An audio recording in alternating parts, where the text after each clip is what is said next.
Kita nak tanyalah kepada Ustazah, yang mana apabila kita bercinta ni, kita sebut cinta selepas nikah, pasti akan adanya cinta sebelum nikah. Jadi apabila ada cinta sebelum nikah dan cinta selepas nikah ni, kita nak tanya Ustazah lah, kita ceramah je tanya, sejauh manakah perbezaan dan juga cinta selepas daripada nikah? Boleh Ustazah? Baik. Jadi anak-anak yang dikasihi, tukar tune terus. Berkenaan dengan cinta sebelum dan selepas kahwin, mari kita fikir balik Kita fikir balik, kita kahwin ni sebenarnya untuk apa? Selepas 19 tahun kahwin kan? Soal balik, apakah matlamat kita berkahwin? Cuba tanya diri sendiri, apakah matlamat kita berkahwin? Rata-rata lah, biasanya lah kalau saya tanya kenapa nak kahwin ni? Dia akan jawab apa? Kerana kita nak jaga daripada melakukan maksiat, Ustazah. Ataupun dia akan jawab, dah sampai masanya Ustazah nak kahwin. Ataupun yang perempuan dia akan jawab, kita tak nak dah jadi Andalusia, anak dara lanjut usia. Ada pula yang cakap, dah panggilan jodoh Ustazah. Ada pula yang jawab, yang nak menghalalkan yang haram. So jadi sebenarnya, what is the point of marriage? Dan kenapa Allah campakkan perasaan cinta? Saya bercinta bukan 2 kali, saya bercinta berkali-kali. Semenjak tadika lagi. Sebab cinta ini dia adalah fitrah. Setiap tahap umur, kalau boleh setiap tahun kita bertukar pasangan. Sebab datang yang baru, cinta kita berputik yang baru. Betul kan? Cuba ingat-ingat masa tadika, ada tak kita admire seseorang? Ada. Biasanya kita admire yang kita rasa cantik dan handsome, betul tak? Masuk sekolah rendah, jatuh cinta tak lagi? Saya sekolah rendah, saya jatuh cinta juga. Jatuh cinta dengan ketua kelas saya. Masuk sekolah menengah, jatuh cinta lagi. Masuk universiti, jatuh cinta lagi. Tapi tahan jihad.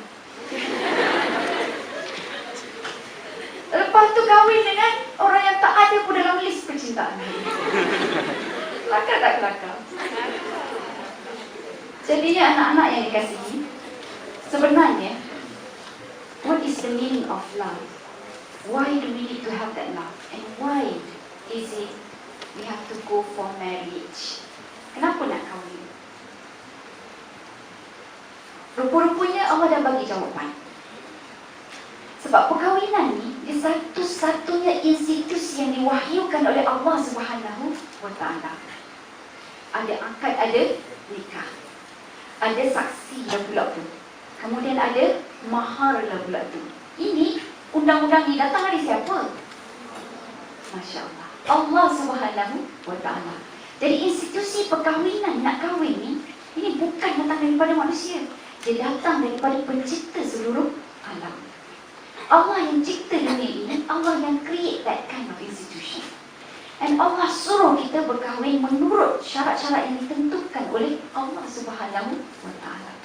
Ada perkataan wali dan sebagainya, kan? Dan Allah ajar pula satu ayat dalam surah Al-Furqan ayat 74. Apa kata ayat tu? Apa firman Allah Subhanahu wa Ta'ala? Rabbana hablana min azwajina wa dzurriyyatina qurrata a'yun waj'alna lil muttaqina imama. Allah berfirman, turunkan ayat ini dalam berupa bentuk doa dan suruh kita minta daripada Allah Subhanahu wa Ta'ala. Nampak tak? Seolah-olah dia suatu perkara yang Allah suruh kita sebut minta. Bila sebut minta, biasanya normally ayat-ayat Al-Quran yang ada dalam bentuk doa adalah suatu perkara yang kita perlu usahakan. Kita minta. Bila kita minta daripada Allah, maksudnya kita perlu berusaha. Cuba tengok balik ayat ni dan makna dia sekali. Rabbana, wahai Tuhan kami. Hablana, anugerahkan kepada kami. Min azwajina, daripada pasangan kami. Wa dzurriyyatina, dan juga zuriat-zuriat kami. Apa lagi? Wa ja'alna, dan jadikan saya, isteri saya atau pasangan saya dan anak-anak saya, lil muttaqin, bagi orang-orang yang bertakwa, imam.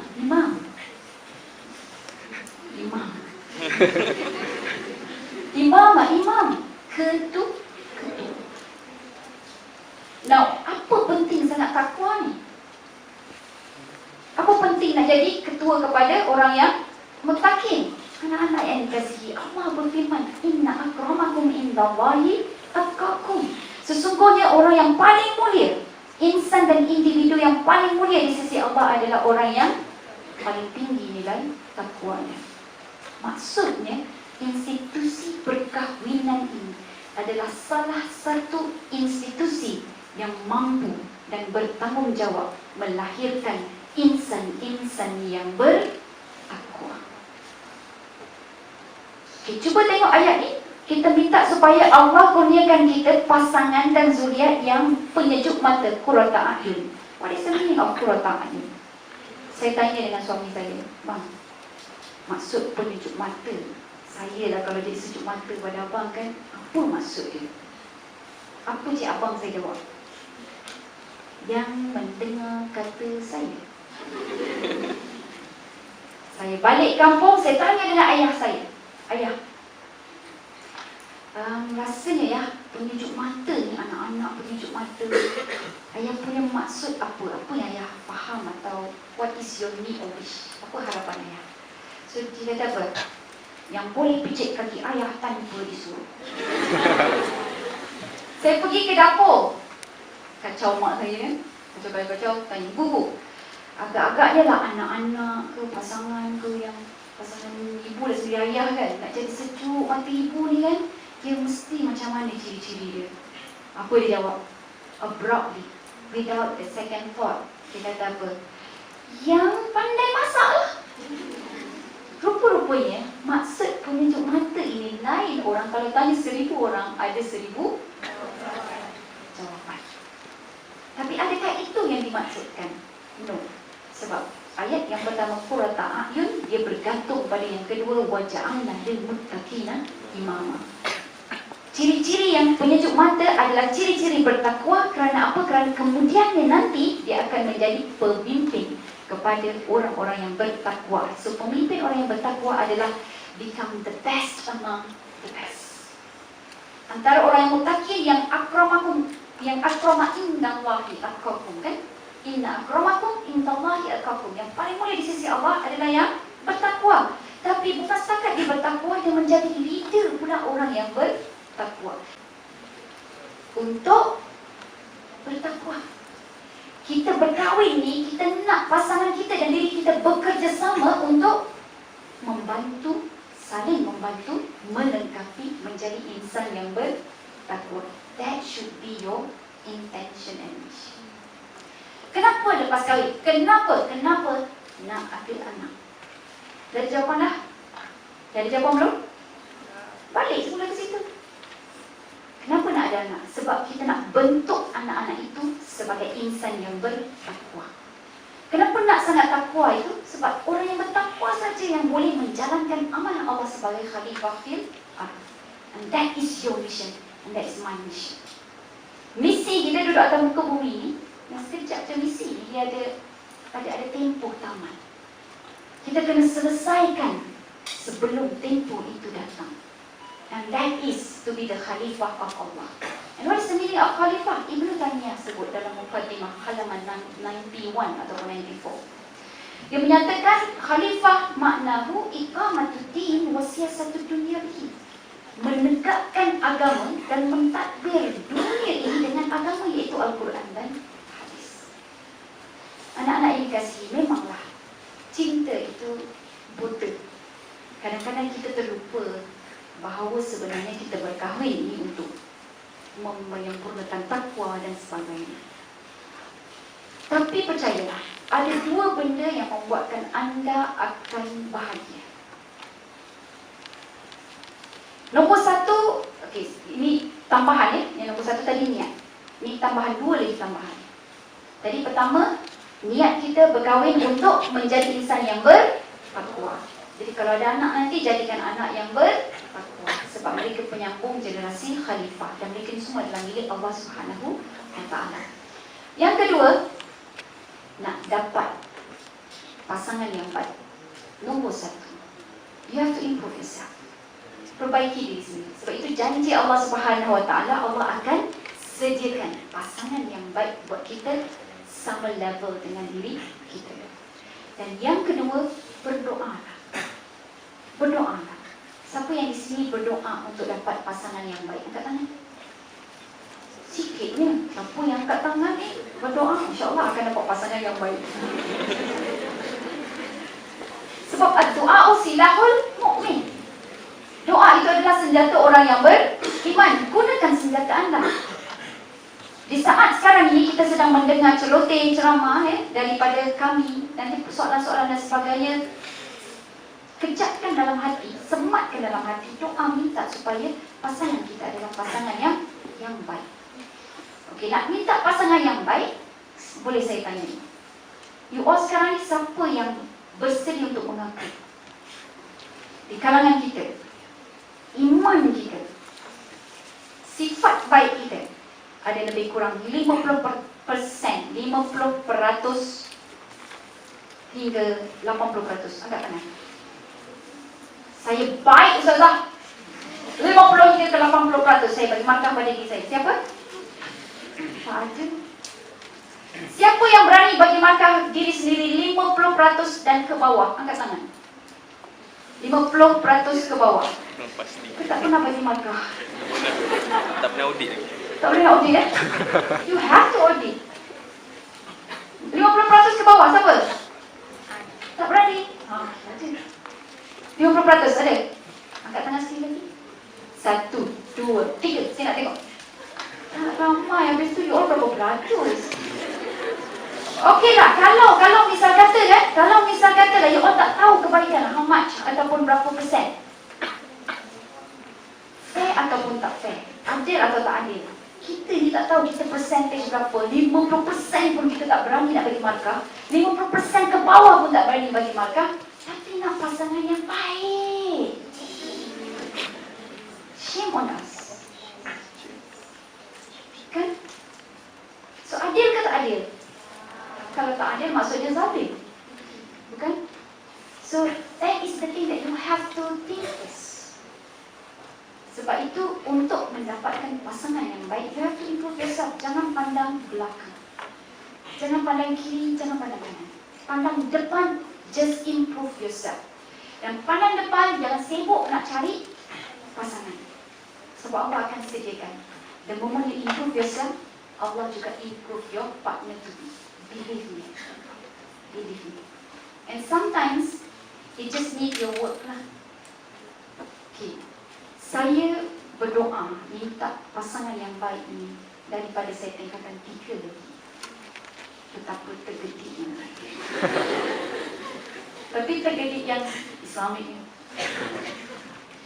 Dari form 3 saya minta Allah Subhanahu Wa Ta'ala kurniakan saya kata sebab apa? Satu masa saya menangis dengan cerita Nabi menyayangi Khadijah. Saya menangis. Lepas tu saya doa. Saya kata, ya Allah, jadikanlah pasangan saya, suami saya ni. Kalau tak macam Nabi, cibik Nabi pun jadilah. Rupanya saya bercinta tiap tahun kan. Itu tak jadi. Yang jadi ikut pilihan mak dan ayah saya. And I just would like to share some of the good criteria my husband now have. Pernah satu masa anak-anak yang kasih, saya bawa handphone. Lepas tu pergi ke kelas. Handphone saya tinggal di pejabat. Bila balik daripada kelas, saya tengok ada lebih kurang 20 lebih miss call. Semuanya dari nombor yang sama, nombor suami saya. Agak-agak lah. Kalau pasangan kita agak-agak lah, cuba imagine ya. Kalau lah pasangan kita ke, call kita 20 kali, apa jadi? Dia akan marah.